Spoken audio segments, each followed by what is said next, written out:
Esteemed members of the Academy,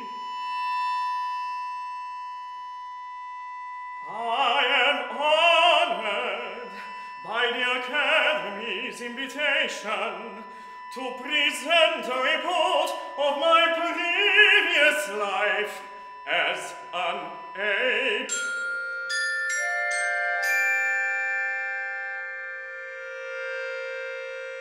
In this sense, I am afraid I cannot comply with your request.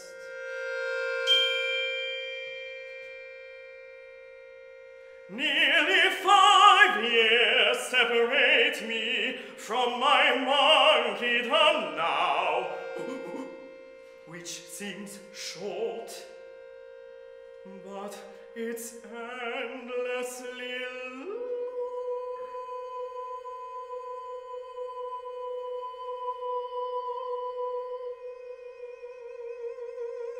To gallop through the way I did, basically alone.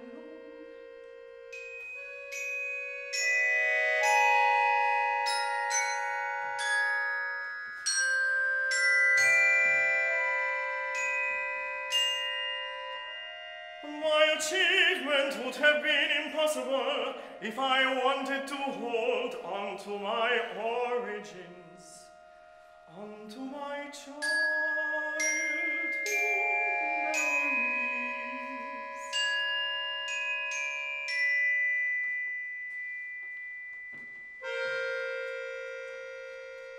renouncing all stubbornness, was in fact the highest commandment I had imposed upon myself.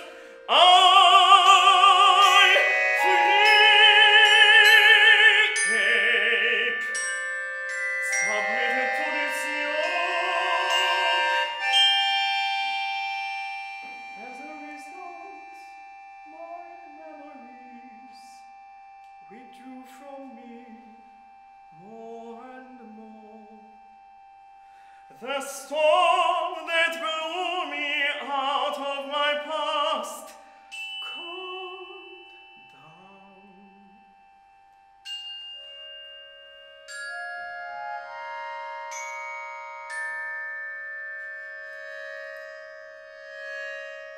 down. This storm today feels like a breeze, and the gap in the distance through which it once came, and through which I once came, has become so small that in order to pass through it, I'd had to peel the skin off my body.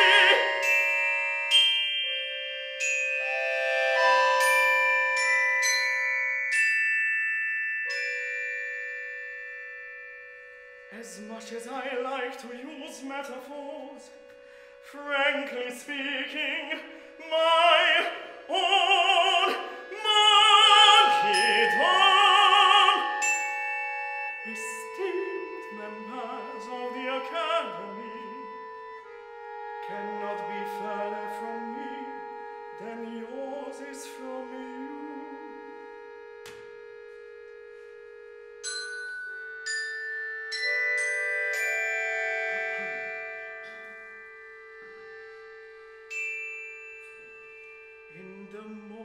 Limited sense, however, I might be able to answer your questions. In fact, I'm happy to do so.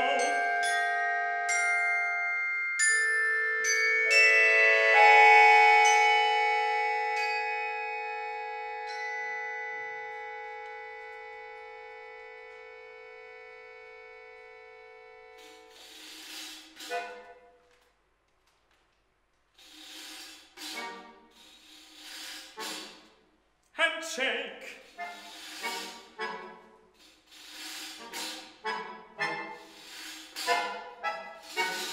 The first thing I learned was to shake hands.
My words will fall far short of what I was asked here to do, but after all, this report is to show the outline of how a former ape could settle in the human world.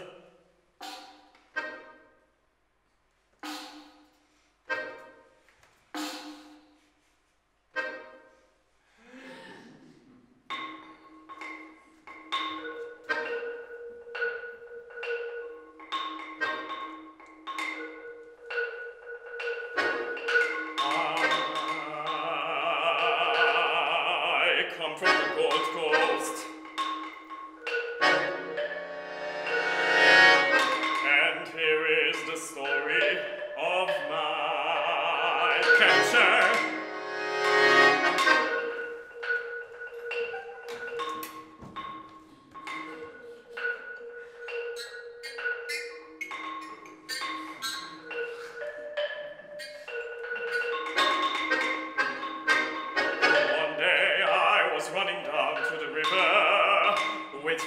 for a drink. A hunting party of the Hagenbeck Company was lying hidden in the bushes.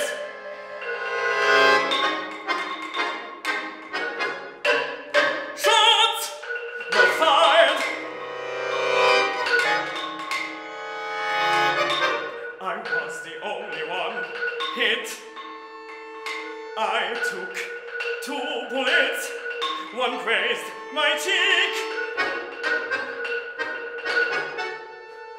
It's left a long red scar, which earned me the disgusting and most inappropriate name, Rőtpéter.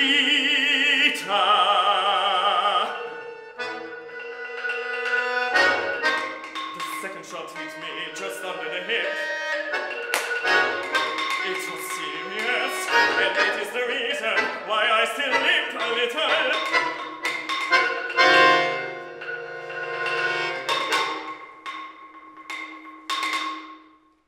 After the shots, I woke up in a cage on the middle deck of the Hagenbeck Company steamship.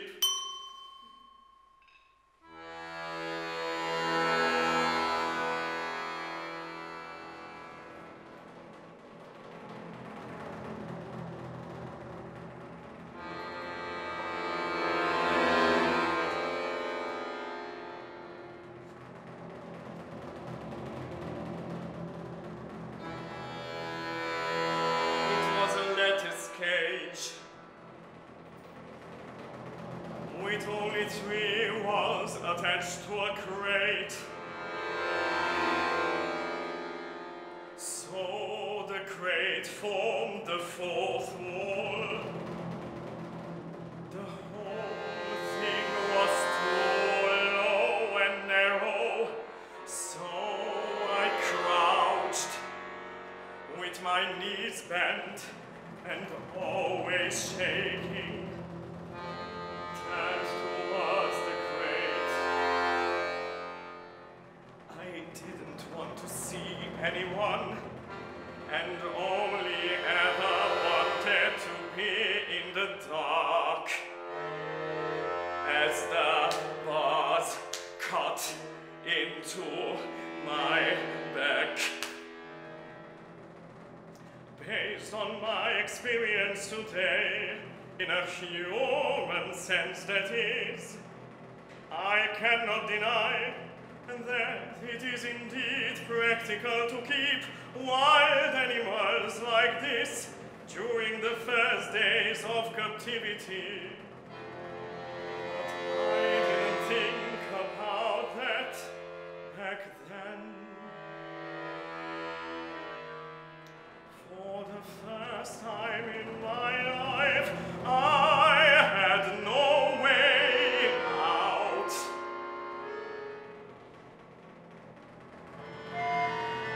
Muffled sobbing,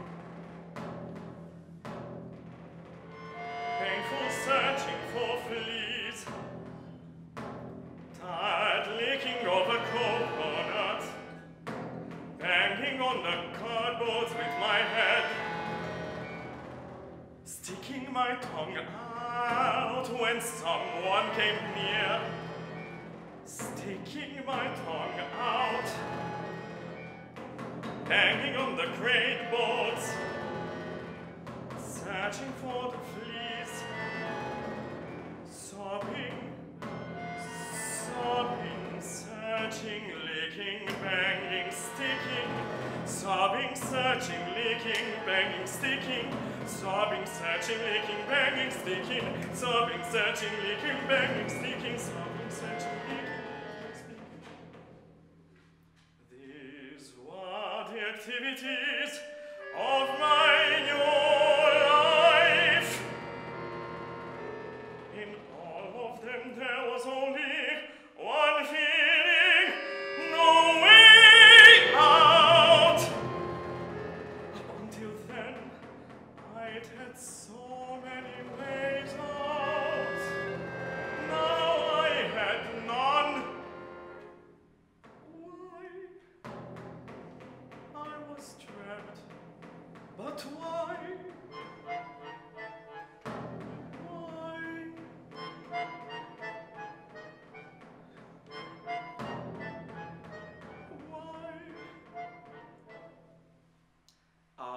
afraid you don't understand exactly what I mean by way out.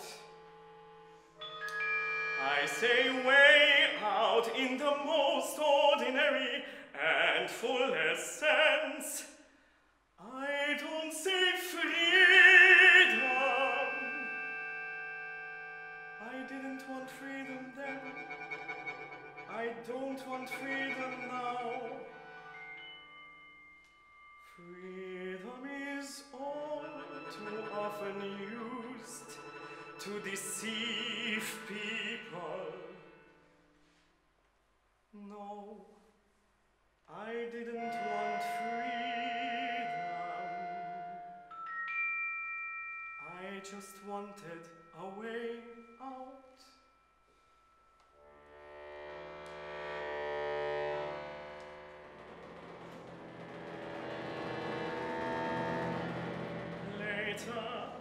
I was told that I made remarkably little noise, which led everyone to believe that I would either die soon, or, assuming I survived,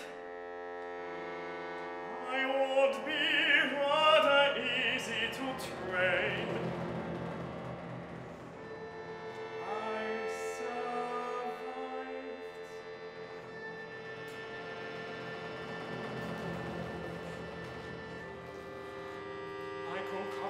Clear and beautiful train of thought with my belly, because apes think with their bellies. According to the Hagenbeck Company, monkeys belong to the Great Wall. So I must stop being a monkey.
still remember the sound of their heavy steps. Their jokes were gross, but hearty. Above all, that little peace that I acquired in the company of these people kept me from any attempt to escape.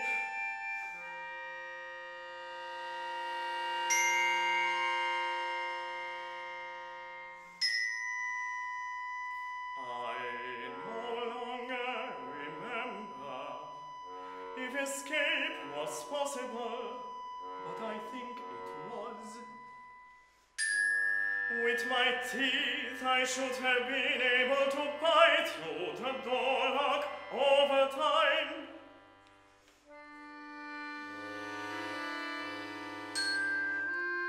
I observed, call me inside.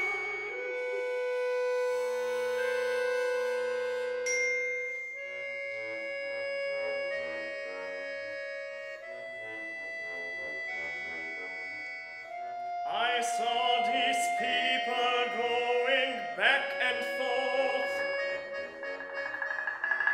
always the same faces, always the dull gazes, always the same movements.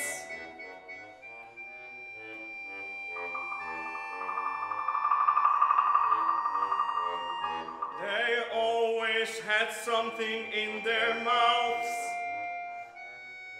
and they didn't care where they spit it out.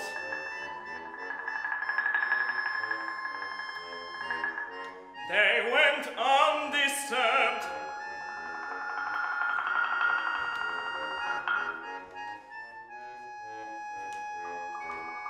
It was easy to imitate them.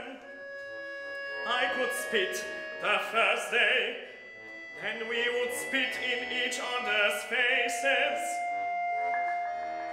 The only difference was that I licked my face clear afterwards, and they didn't.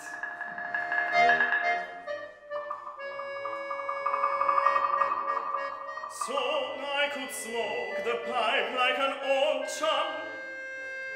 I just didn't understand for a long time the difference between an empty and a full pipe.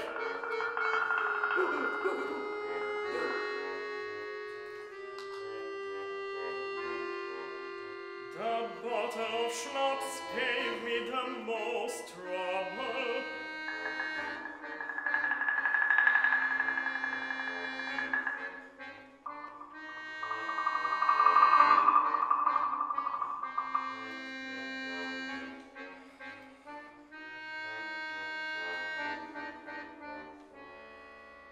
The smell disgusted me. I kept forcing myself to drink, but weeks went by before I could overcome my reaction. Curiously, the man took this inner struggle more seriously than anything else about me.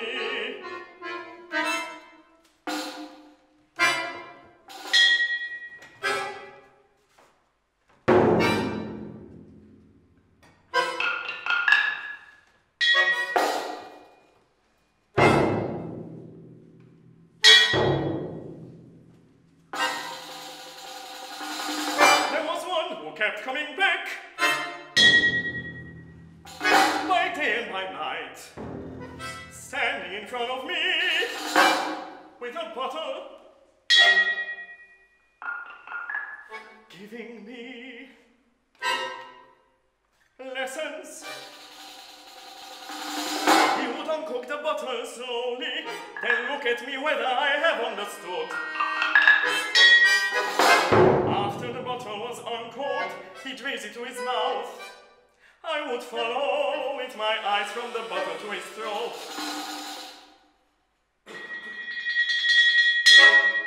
He would nod and place the bottle to his lips.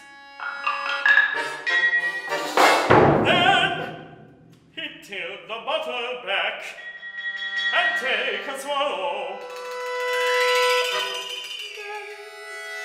Holding the bottle at arm's length and swinging it back to his lips.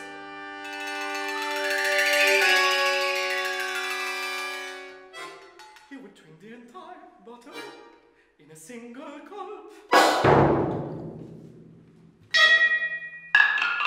Then he ended his instructions by rubbing his belly with a grin. I was a slow learner. To my teacher's credit, he was never angry with me. He did sometimes hold his burning pipe to my fur, somewhere I couldn't reach, until my fur began to smolder. But then he'd dampen it himself with his huge, kind hands. He wasn't angry with me. He realized we were both on the same side, both struggling against monkey nature. And he knew that I had the more difficult struggle. What a victory it was for him and for me, when one evening, in front of many outlookers, perhaps there was a party. Music was playing.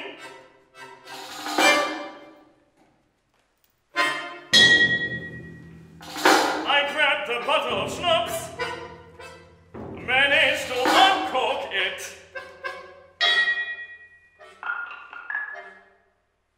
and with increased attention from the crew, I put it to my mouth, and without hesitation,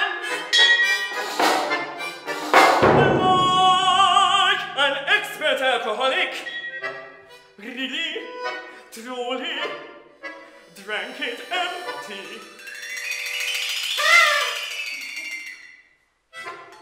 It's true that I forgot to rub my belly, but instead of that, and because I couldn't help it, I called out, "Hello," with a human voice.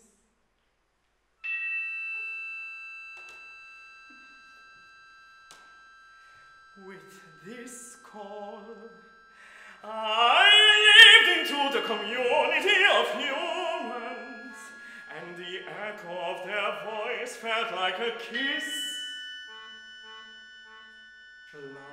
like a kiss on my sweat-soaked body.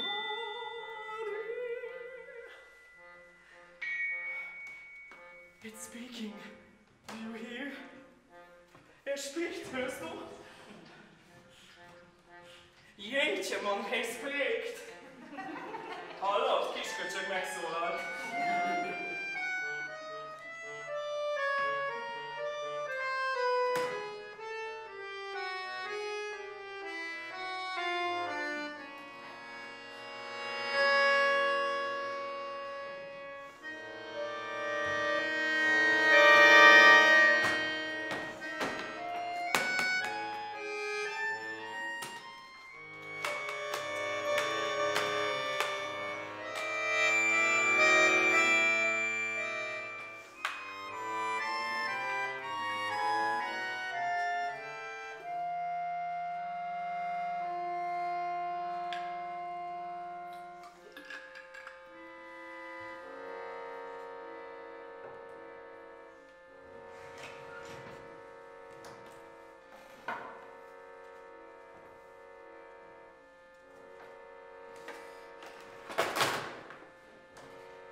never felt any desire.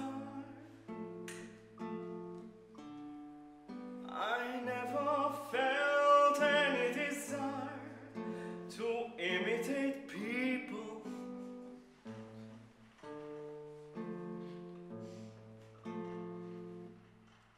I imitated humans because I wanted a way out.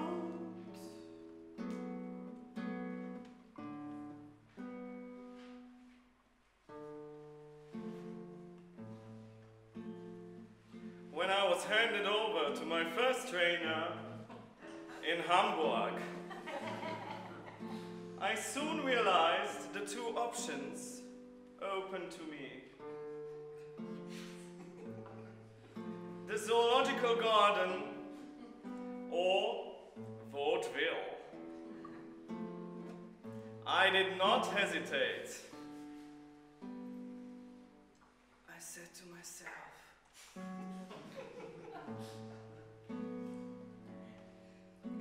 the zoo is only a new bird cage. The zoo is only a new bird cage. The zoo, if you go there, you are lost. You are lost. You are lost.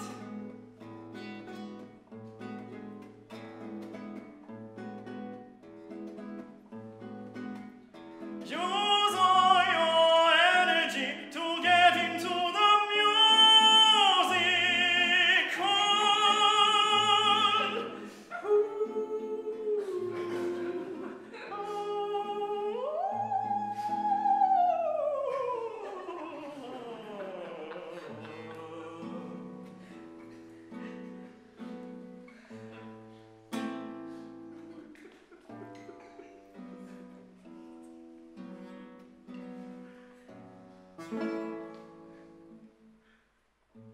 This is your only way out. Your only way out.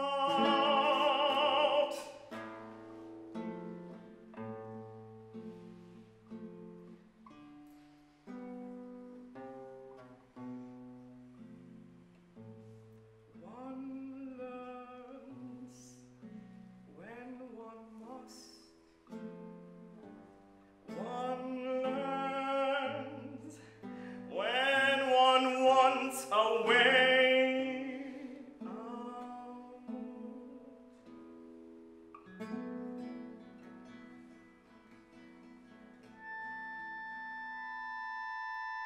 And esteemed members of the Academy, I learned, I whipped myself on, I tore myself apart. I learned, and the monkey ran off. The monkey ran out of me. The monkey ran off, away, spinning out of control.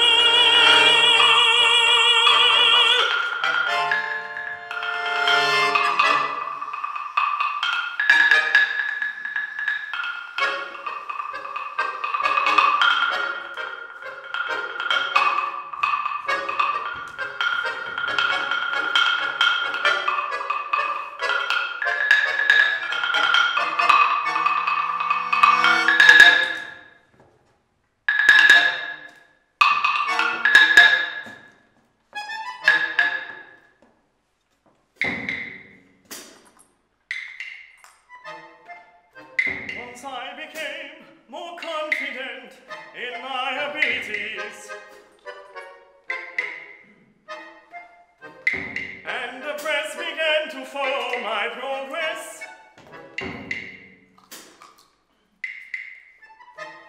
My future began to shine.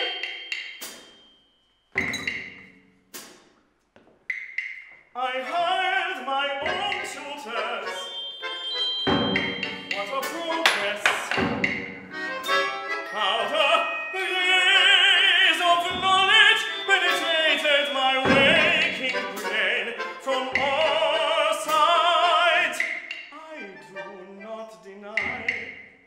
it made me happy.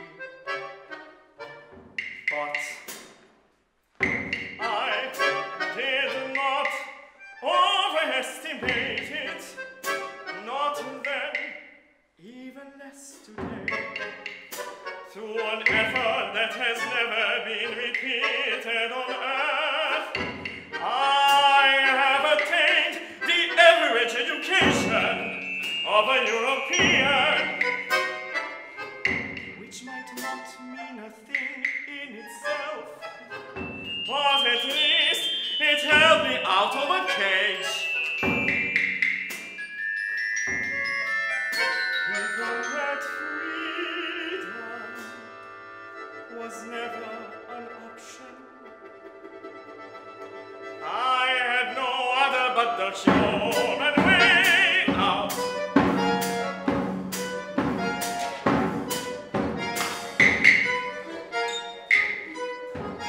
When I look back on my development and where it led me so far, I neither complain nor am I fully content. I'm half lying down, half sitting, looking out the window, with my hands in my pockets and a bottle of wine on the table.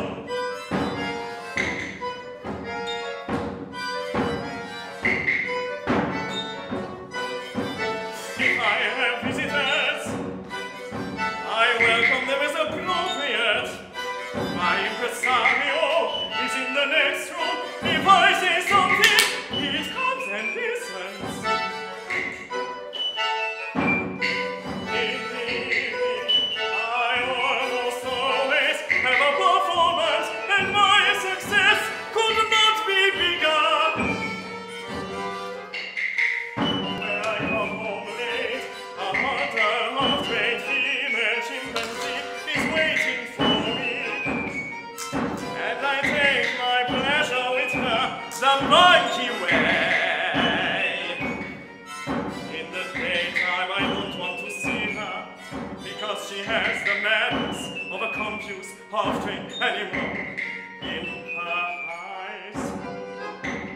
Only I can see it, and I can't stand it.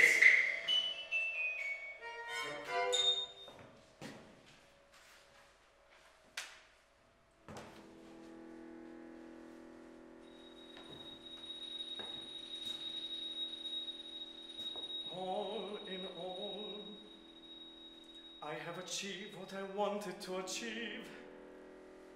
No one can say it wasn't worth the trouble.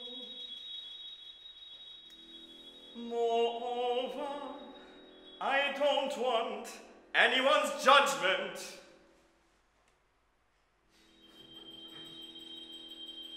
I just want to spread knowledge. I simply made a report for you, esteemed members of the Academy. Nothing more.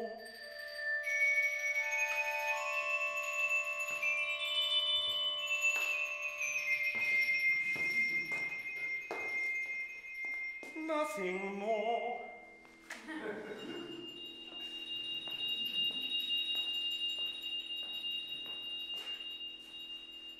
Thank you for your attention.